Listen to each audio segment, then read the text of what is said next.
안녕하세요. 소영 목사가 들려주는 신앙의 집을 바르게 짓는 사람들의 교회 신집사 교회에 오신 것을 환영합니다.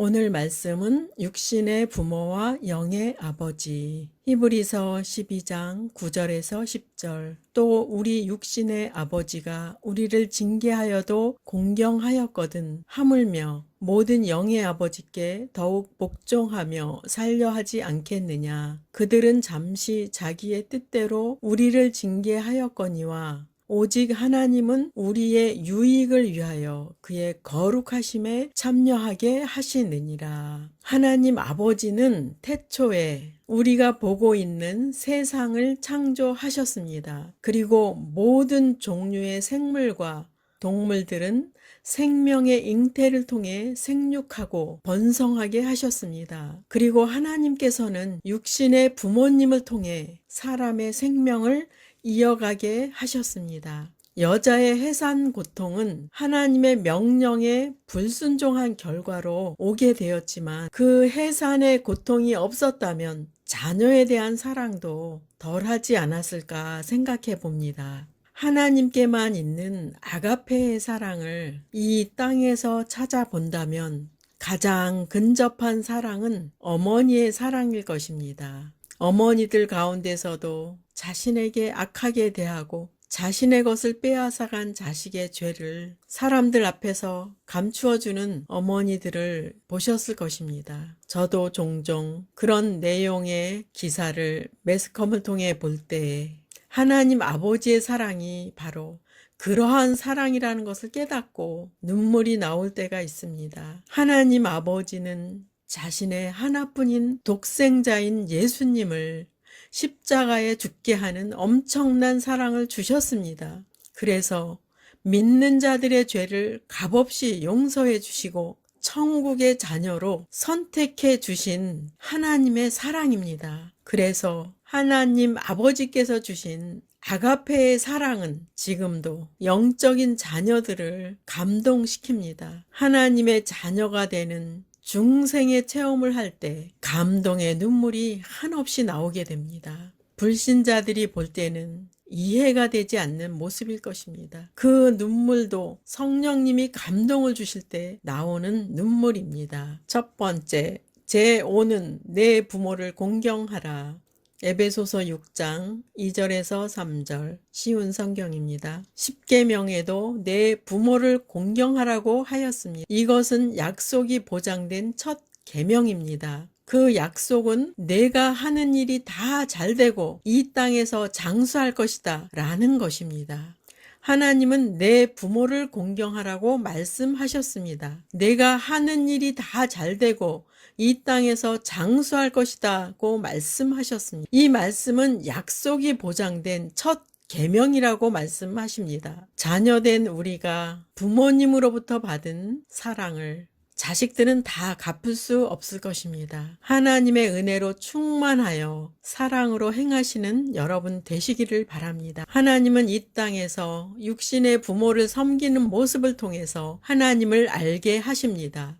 우리는 보이는 세계에서 잘 되기 위한 것은 부모님을 공경하면 됩니다. 또한 보이지 않는 세계에서 잘 되려면 보이지 않는 영의 아버지를 잘 공경해야 합니다. 육신의 부모님과 영의 아버지를 잘 공경하여 이 땅과 하늘에서 복을 받는 우리 모두가 됩시다. 두 번째, 우리는 하나님의 자녀입니다. 고린도후서 6장 16절에서 18절 하나님의 성전과 우상이 어찌 일치가 되리요. 우리는 살아계신 하나님의 성전이라. 이와 같이 하나님께서 이르시되 내가 그들 가운데 거하며 두루 행하여 나는 그들의 하나님이 되고 그들은 나의 백성이 되리라. 그러므로 너희는 그들 중에서 나와서 따로 있고 부정한 것을 만지지 말라.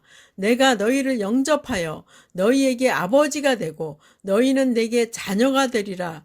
전능하신 주의 말씀이니라 하셨느니라. 하나님의 자녀로서 사는 것은 우상과 분리되는 삶을 사는 것입니다. 첫 번째, 보이는 형체에게 복을 구하는 행위는 우상을 섬기는 것입니다. 두 번째, 탐심으로 이루어진 모든 사역도 우상 숭배입니다. 세 번째, 자아 중심적인 삶도 우상 숭배입니다. 왜냐하면 주님께 항복하지 않는 자아는 스스로가 왕권을 행사하여 주님의 말씀을 마음에서 거부하는 삶을 살게 되기 때문입니다. 가장 속기 쉬운 부분이 자아를 통해 역사하는 사탄입니다. 우리는 주님의 말씀에 항상 순종하는 자세로 섬겨야 합니다. 본문의 하나님은 우리들의 하나님이 되시고 우리는 그분의 자녀라고 말씀합니다. 하나님 자녀의 신분이 된 자가 먼저 할 일은 우상을 멀리하고 하나님 말씀에 순종하는 것입니다. 하나님과 우상을 동시에 섬길 수 없습니다. 마치 한 여자가 두 남자를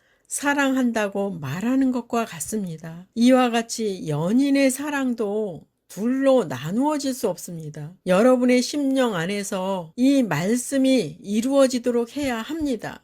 심령 안에 오직 하나님만을 모셔야 합니다. 우리 마음 안에서 좋아하는 모든 것들은 우상이 될 수 있습니다. 우리는 날마다 하나님을 선택하는 삶을 마음에서 해야 합니다. 아니, 분초마다 해야 합니다. 하나님과의 시간을 따로 떼어놓으시고 하나님과 교제하며 교통하는 삶을 사시기 바랍니다. 하나님 아버지만을 경외하고 그분을 마음에 모시는 삶을 살 때 하나님 마음에 합한 자가 될 수 있습니다. 고린도전서 8장 5절에서 6절. 비록 하늘에나 땅에나 신이라 불리는 자가 있어 많은 신과 많은 주가 있으나 그러나 우리에게는 한 하나님 곧 아버지가 계시니 만물이 그에게서 났고 우리도 그를 위하여 있고 또한 한 주 예수 그리스도께서 계시니 만물이 그로 말미암고 우리도 그로 말미암아 있느니라. 인류에게는 한 하나님 아버지가 계십니다.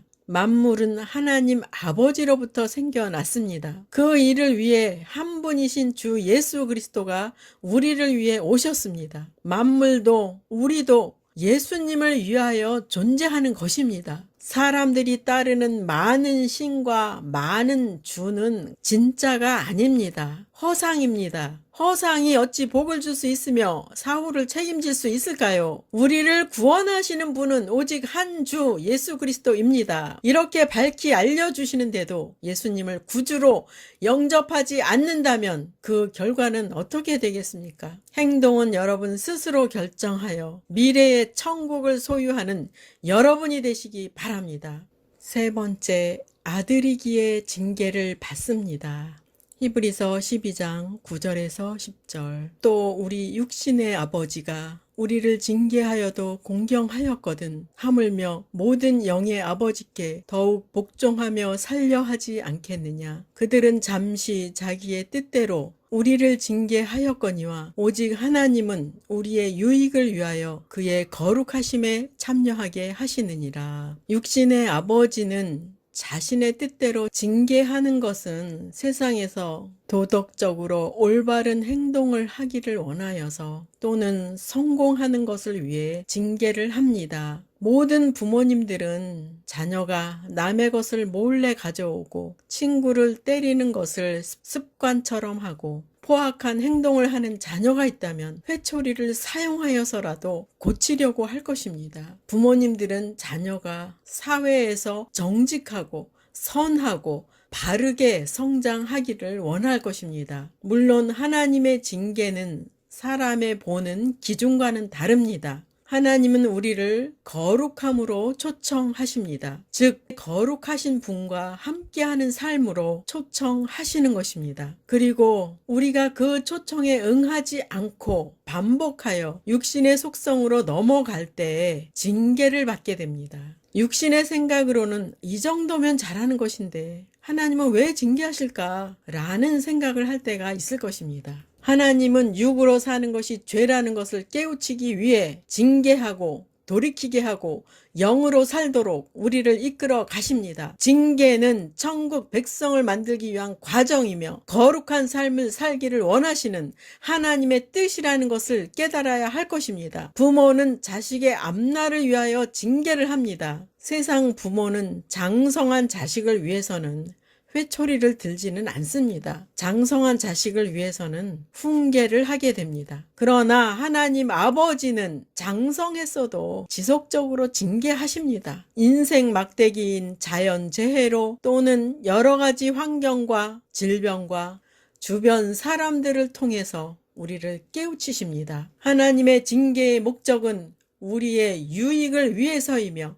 하나님의 거룩함에 참여하게 하기를 위하여 징계하신다고 말씀하십니다. 하나님은 우리의 유익을 위해서 징계를 하신다고 말씀하셨습니다. 하나님을 위해서가 아니라 우리의 유익을 위해서 징계를 하십니다. 그 유익은 이 땅에서도 필요한 것이고 하늘에서도 필요한 유익입니다. 하나님의 말씀으로 사는 것이 이 땅에서도 안식의 삶을 살 수 있고 영원한 천국의 안식도 누릴 수 있는 것입니다. 말씀으로 사는 것은 결코 손해보는 일이 아닙니다. 처음에는 말씀을 지키려고 할 때 손해보는 것처럼 느껴질 것입니다. 그러나 말씀을 지키고 나면 엄청난 유익이 오는 것입니다. 엄청나게 복이 되는 것입니다. 엄청나게 기쁨과 감사가 넘치는 것입니다. 그러므로 하나님의 징계에 순종하시고 하나님의 말씀에 복종을 하시기 바랍니다. 결국은 하나님의 거룩에 참여케 하기 위해서 또 징계하신다고 말씀하십니다. 징계를 받는다는 것은 하나님의 친자녀라는 증거입니다. 남의 자식은 징계하지 않습니다. 남의 자식을 잘 되라고 누가 때리겠습니까? 그렇다면 징계받는 성도는 하나님의 자녀라는 증거입니다. 징계받고 변화되면 하나님의 주실 축복이 있습니다. 네 번째, 자녀는 선물을 받습니다. 야고보서 1장 17절 온갖 좋은 은사와 온전한 선물이 다 위로부터 빛들의 아버지께로부터 내려오나니 그는 변함도 없으시고 회전하는 그림자도 없으시니라. 아버지 하나님은 좋은 온갖 것을 우리에게 주시기를 원하십니다. 아들까지 주신 분이 무엇을 아까워 하시겠습니까? 첫 번째, 여러분은 귀하게 선택받은 하나님의 자녀입니다. 그 사실을 믿음으로 받아들이고 하나님의 자녀처럼 행하기를 바랍니다. 두 번째, 지금까지 내 노력으로 살아온 삶이었다면 이제는 하나님으로부터 오는 온갖 좋은 은사와 온전한 선물을 받아서 신앙생활을 하시기를 바랍니다. 이 말씀은 중요합니다. 내 의는 없어져야 하고 하나님의 의가 드러나야 하기 때문입니다. 내 능력은 포기되어야 하고 하나님의 능력이 나타나야 합니다. 그래서 하나님은 구원도 값없이 주시고 하나님의 온갖 좋은 은사도 거저 주십니다. 우리는 받은 은혜에 감사와 찬양을 하는 것입니다.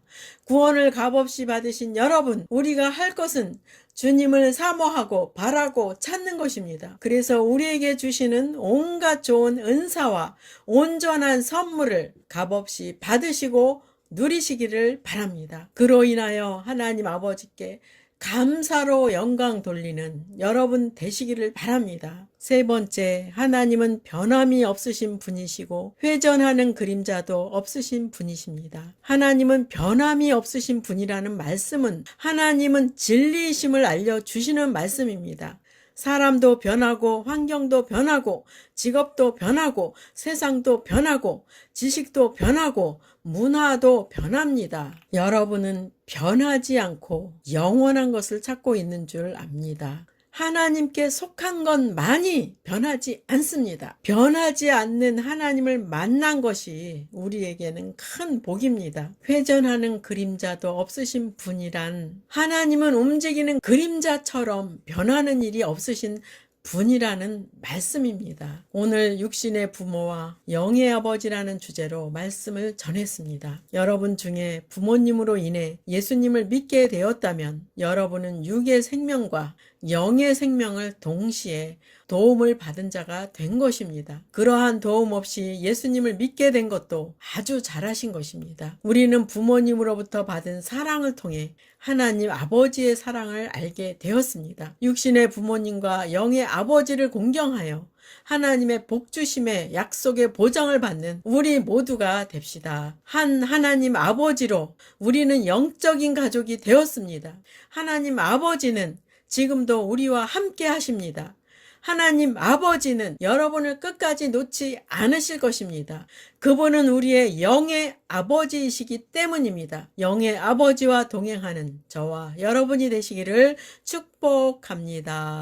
마지막 시대를 살아가는 하나님의 백성 여러분, 교회는 다니지만 예수님을 그리스도로 믿지 않는 여러분, 하나님에 대해서 예수님에 대해서 잘 모르시는 여러분, 가나안 성도 여러분, 우리 함께 성경에 근거해서 성령의 능력으로 신앙의 집을 말씀대로 바르게 건축하도록 합시다. 누구나 유튜브에서 신집사 교회를 구독하심으로 신집사 교회 사역에 동참할 수 있습니다. 신집사 교회를 통해 영상으로 선교하는데 동참하기를 원하시는 분들과 함께 연합하기를 원합니다. 아브라함 목사에게 언제든지 연락 주십시오. 우리 주 예수 그리스도의 이름으로 축복하고 또 축복합니다.